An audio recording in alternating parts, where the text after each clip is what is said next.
Hi, welcome to the Opal John Chatter. I'm here with you today to recap Love and Marriage Huntsville, season 5, episode 8, I think. But anyway, it's the episode that played on Saturday, May the 10th, 2023. Okay, beginning of the episode starts with Mel. She's visiting her attorney. His name is Caleb. He's young too, huh?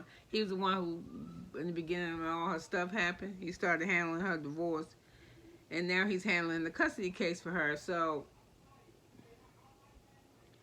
I love her confessional look. That one, she looks like an African little African queen with the little thing in the clothes. I love it. That's a nice look for her, especially a nice summer look too. So anyway, she wants to come see him because she wants to change her name back to Rogers with a D.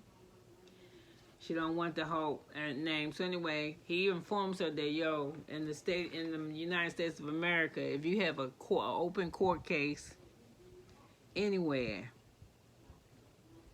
you're not able to do a name change until after those cases are cleared. So it disappoints her, but he said, once we get through this, we can do it. So anyway, she had questions because she said, his attorney was asking crazy shit, like he wanted my phone roster. He wanted my Wi-Fi passwords. He asked if I had a new boyfriend. I mean, what's that all about? So the attorney said, I know they was asking for a whole bunch of crazy stuff, and I've never seen it either, but don't worry about it. I mean, don't worry about it, because we ain't giving them that shit, because if there's no need for it, he don't, I just thought it was crazy. So she said, I did too. I thought it was crazy. Why he didn't know who I go with? So anyway, he asked her, outside of the case that's open and all type of stuff, how have things been going with him and her? And she said, it's been a little bit better. I'm not getting as many phone calls. He's not harassing her and fucking with her like he was before, is what she pretty much said. So anyway, after that scene pans over, we see Martell showing up in a suit, in a suit without the jacket, and probably the jacket was too little because the vest looked like it's about to bust off of him. So anyway, he meets this designer named Miguel, and Miguel does he came in. He's in the business of fashion and design. His niche is he came into doing men's clothing for weddings, because he said the woman would always, and the bridesmaids, the women would always look the best, and the men would have on less regular rental suits. They wasn't fly. So that's the niche that he went into. So he thinks that him and Martell will work good together. But Martell need to come in with $100,000, so I guess he can let them make payments. So he gonna introduce him to the world. Once they get on track with making the samples and Martell like them, the dude is having a black tie party in DC. I guess he has fashion shows in DC, and when he does, he'll highlight Martell's clothing or his suit line. And he's gonna be affordable suits. They just want to be quality. I think they said they're gonna start with like $700, and I think, if I ain't mistaken, I think that's around the same price point as Steve Harvey's suits and the other black guy, Michael Strahan. Yeah, he got a suit line too, but I think his is carried with J.C. Penney's, Michael Strahan's, or it was. So anyway, now we see Tiffany at home in the bed on computer, and her husband. What is her husband's name? Cliff? I guess I'm just gonna call this nigga Cliff because I can't think of nothing else. I think it's his name. I don't know why. Well, her and her husband at home, and he telling her, well, is he crying or trying not to cry, that it scared him during the baby shower. They had to rush her to the hospital, and he keep telling her that she do too much. She was dehydrated. The doctor told her that she need to rest. Well, anyway, while she in the bed resting, she planning her trip to go do a speech somewhere for the weekend, and she says her last one, and she'll drink water and he'll do this and that, and she said, I'm fine, first class, and I'll be fine, but he has a problem with it. So he tell her if she can't control you know, her activities that he had to monitor for her. I don't see how he can do that now unless he restrain her herself. But I did want to say, at first when they started on the series, I didn't really like them. I thought they knew too much and they was fucking divorcees and blah blah blah blah this and that. But all the couples on there, I think they're the ones that's the most authentic, and I think they get along. I think their relationship is the best out of everybody's, because I love how he told her. I mean, well, I'm paraphrasing that he was like, yo, that shit that you was doing, was acting shit right. You can't always be doing that. Everybody don't know you. You know, if it's people that know you, they know you'll act some shit off the cuff that don't shake them. But if people don't know you, you gotta watch how you approach people, you know what I'm saying? Because you upset folks. So anyway, I just like how they talk to each other. And, when she was asking about what was going on at the shop, he was like, man, they weren't about to do shit. Marcel, he's just trying to make himself relevant, so who the fuck cares? So anyway, then we see Kimmy and Mel. So, I hate that outfit that Mel got on. She look like a fucking, like, what you call one of them jesters in a deck of playing cards. I don't like that shit that she got on. Hey, cute, but I don't like that. I do like that blue. She said she liked the blue that Kimmy wearing. I do too. The blue looks good on Kimmy. So anyway, they sitting in there talking to each other, trying to play catch up. And they laugh and they say, hey, did you see that letter that Marceau sent saying that he wanted to be the president of the group and why? I think it was a lot of pages. So, So Kimmy said, you know, I don't know really what's up. We hadn't talked since the last meeting. She ain't sent shit out or nothing. I just want to know, you know, what they doing. Is this event ours or theirs, and how they supposed to roll, how the money supposed to do, and this, and that, and another thing.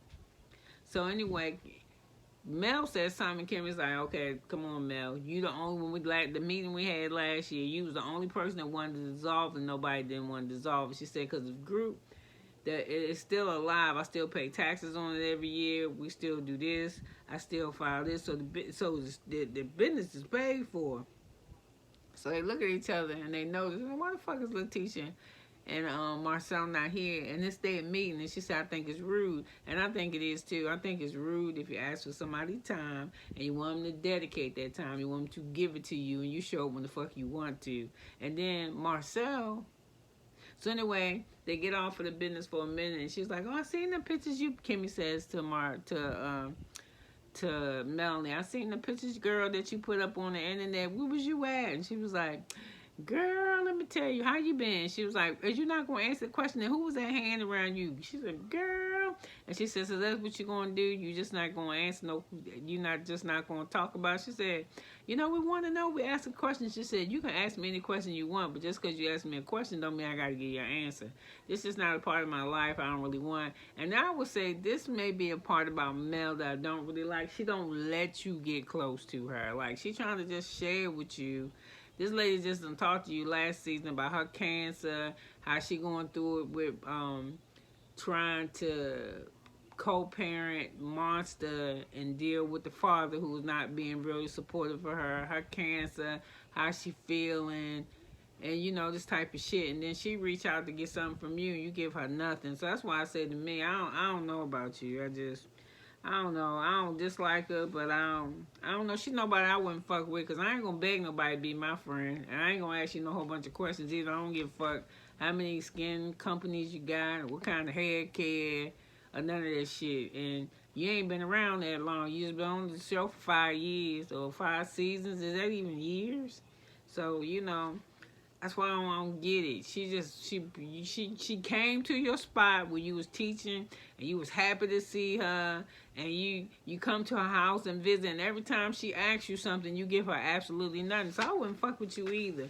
Now, I don't know what y'all relationship is like. You think Kimmy being fake with you? Maybe that's why you ain't telling her shit, because you know, when your ex-husband was out in the world doing that shit, they was all smiling in your face, and you knew about it. Maybe you still harboring something there, but I ain't kissing nobody else to be their friend. And she can't have no show by herself. She has got to take with people or get new people. So I just ain't kissing her ass. I just be done with this. So anyway, we all for that. And I wanted to say, when Marceau and Martel walked in, they said hey and all type of shit, right? But when Martel walked over he went to extend his hand to shake Melanie's hand when he came to the meeting. She was like, hello.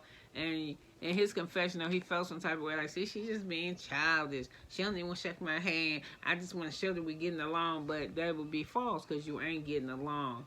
And at first when she did, I was like, she did, at least she did speak. And I can empathize. I had sympathy. I know it sounds I don't like her, but I had empathy for her because it is hard. Because I still remember, you know, somebody taking you, trying to take your kids and shit, trying to take your money, want to see your phone number, want to know who you dating, and you divorced from him, you done. And he's still kind of like fucking with you. So, you know, you feel some type of way when they see you and they just, hey, how you doing? Like it ain't nothing. And when he did that, it reminded me of when my husband filed divorce from me in a whole different state. I had to go to a whole nother state a couple days early so my head could be right. And then I hadn't seen him probably in like 3 or 4 months, right? Maybe 6 months. And then when I saw him, might have been long then, it might have been 9. When I saw him, he gonna say, hey, how you doing? What, motherfucker? How am I doing? I wasn't mad, but I was like, is he serious? How am I doing? How am I doing? Been married to you for 28 years. You divorcing me. You start paying the insurance premiums. You start paying the house note. You're not talking to your kids. You on Facebook posting you and this new girl. She lining up all kinds of hazards and shit for me and my family. And then when you see me, you say, hey, how you doing? And I said to this motherfucker, I'm terrible. And I don't see how the fuck you could be smiling. How are we here? So I can, like I said, let me get off of that, but I can relate. I could really relate to that shit. So it make it hard. So anyway, to me, he was childish. Because why should he care if she shake his hand or not? Y'all are adversaries at the moment. And you going to stay adversaries until these goddamn court things is finished. Yeah, because, you know, everybody's trying to win. So you in the confession talking about, you know, I just want, why she being like that? Because you saw her motherfucker trying to take her goddamn kids. And you won't leave her alone. So anyway, and like I said, again, let me keep on. So anyway, she finally get here. The president of the Expo Black whatever club, Letitia. And she late as hell. So when she sit down, they was like, she said, well, ain't nobody, I hadn't heard from nobody since the last meeting. They said, we ain't heard from you. She said, well, I was waiting for y'all to send me what y'all wanted to do. And how they was like, we was waiting for you to send us a letter. And that's what I'm saying, Letitia, not good business.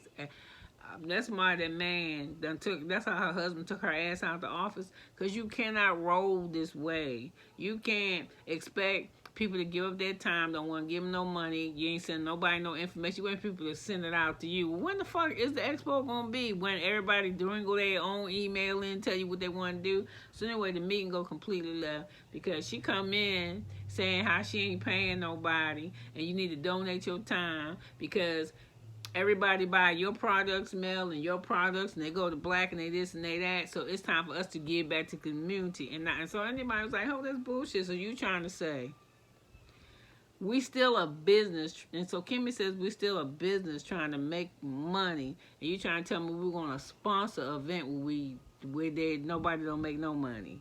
It just and what everybody consensus is that this is their all original idea from 2016 that they just trying to put a mask on.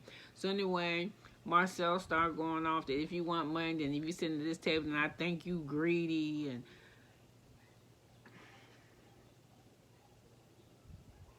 They said they ain't paying nobody. Then Mel said, well, if that's the case, then when I was doing my thing, my Moscatos with Mel or something, nobody ever came to sponsor, nobody ever came to help me out or support me in that. And then Letitia said, yes, I did.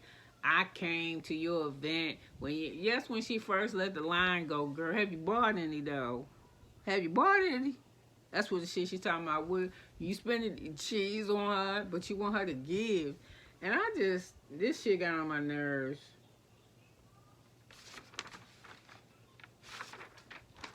It got on my nerves, and they all said it was that. It was and even when y'all talking about the sponsorship, Mel says y'all didn't even talk about sponsors until I said the meeting to get sponsors, and it's just like they're just taking everybody's idea and trying to make it their own. And then Marcel, he started yelling at everybody, and he ain't paying nobody, and they just want to be. I just think they just want to be in charge of something. They just don't know what they want to be. They don't have no storyline, so they're trying to find one. So then Maurice chimes in. He just sitting there looking like a pale ass Winnie the Pooh. And he says he feel like if we take money, we greedy too. But then he side with Kimmy, and he's like, like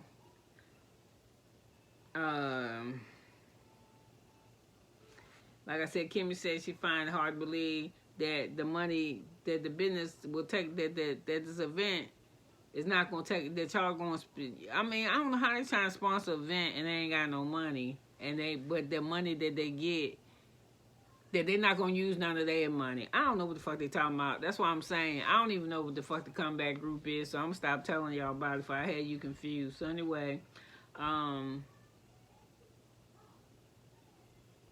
she just said, it just isn't the show. Hey, listen, this Kimmy just called it what it was. All of them did. This ain't no new original shit. This our shit. And y'all trying to change it, and we ain't down with none of that. So anyway, I guess they're going to still keep having a meeting about that. So they started showing the previews for next week. And I just wanted to say, just a side note, I see Mel with Miss Nell. Now, that's the person that's not your friend. You must ain't see her last... the episode before last week, before when she was sitting at the table talking about the conversation between Tiffany and Sheree, and how she was laughing and giggling and shit, and now y'all doing like I don't know, like they're doing a pole stripping class or some shit, and I want to say she asking Mel the same questions that Kimmy was asking about. I don't know, like you was on vacation somewhere, girl, blah, blah, blah, blah. Don't tell that bitch nothing, because Miss Nell, I'm sorry, Miss Nell, call you a bitch, but you ain't really her friend to me. And then I think we're really we're going to see some shit with Marcel and Letitia marriage, because it sounds like that apartment shit that he want them to live in the apartment and he stay somewhere else to do something else, because she was like, we all gonna live up under the same roof. So it sounds like he done came up with some more bullshit. So with that, you spent 17 minutes and 35 seconds with me, and you could have been anywhere in the world, but I'm glad you stayed here with me, the Obachan Chatter, to recap Love and Marriage. I'll be back at it in a couple hours because I want to watch the Atlanta Housewives. But like I said, it's getting kind of difficult for me to like do these reality things, and they coming on back to back now because I want to watch. I might check out Basketball Wives. I didn't watch the Young African Black that series, the Young African Famous and Black or whatever. I saw a few of the episodes, but it's something with me with people with accents. I can't really, and I don't want to fucking struggle to listen to what you say then read captions. I don't want to do that shit. So I don't know. I ain't really like that. I didn't really. I watched like the first season, and when I watched the first episode of that the famous Black and African or whatever, I ain't like how that dude was dogging that lady out. And I was like, man, I can't look at this shit. I think I was still sensitive to my own divorce. So I didn't want to watch that. And I was going to, and then I was going to recap. And I still might, maybe the last part. The Real Housewives of New Jersey. And Vanderpump Rules, but when I watched those shows, I don't want to do it. Was so much cussing and so much you and this and stupid shit, and all them sleeping around with each other, and then the recap of that's what Vanderpump Rules. I mean, I think Ariana could have gave a little more clap back. I couldn't understand shit because Lala and James kept howling and screaming. I think that lady named Rachel got a fucking problem. I know, so I'm saying all of them on the cast got a problem. Maybe not Katie and Lisa. And I ain't talking about like sleeping around problem. I'm talking about like just issues. I think James went to the bathroom so many times, either he taking piss tests or he in there doing something he ain't got no business doing. And I'm not alleging nothing, but that was a whole bunch of peeing. I ain't never seen nobody go to the bathroom that many times in a reunion as ever. The things are sticking out of my head. Sheena, when she was like crying and I gave this girl and slept in the bed with me and my husband. And right there, she was like, "Here, ain't he got my gold record?" And I was like, "Oh, she acting." I mean, that would have. I don't know. It just made my stomach hurt. That how did people just sleeping around like that and just doing whatever, and then it's your friend. And then another part that really cringed me too was when she had been sleeping with Tom, but she's outside, I think at one of Lisa's restaurants, out in the outside bar, and she's asking her, "Are you still attracted to Tom? Are you guys having sex?" See, that made it deceitful and cringy to me, and I didn't like. Now I'm gonna skip that, and what I saw in New Jersey was the same shit I've been saying for seasons. Is Teresa and Melissa just arguing and going back and forth and saying little digs. And I'm so tired of Jen Aiden. She's such an ass kisser. Oh my God. She just needs to just get her. She want to be Teresa's sister-in-law, I think. I wish her sister or be Teresa. I am so sick of her. I'm so sick of that girl named Danielle. I don't think she bougie or none of that. And they set her ass up, make her look like a clown. And Teresa looked terrible. Her hair was okay, but that dude Louis, girl, you done fucked up. So you know what? I might recap 3, but you just heard 1 and 2, and you just heard all the Vanderpump Rules. That shit was 3 parts of cussing and screaming, and still kind of lying. Whatever happened, they messed with each other for a minute. Longer than what they told us. And I thought it was terrible too when they had sex in their house. And I ain't saying nothing. I ain't had sex in my bed, but I had sex in my house. Yeah, so anyway, that's just life. I'm really gonna get out of here now. Been with me 22 minutes and 17 seconds now.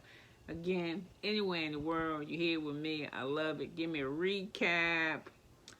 I did a recap. Give me a like or dislike. Leave me a comment. I'm trying to grow people. I'm not on like. I'm trying to grow some people. I don't get comments or nothing. I need somebody to talk to. I told y'all this the house's life is a lonely life. So come holler at me. Good night.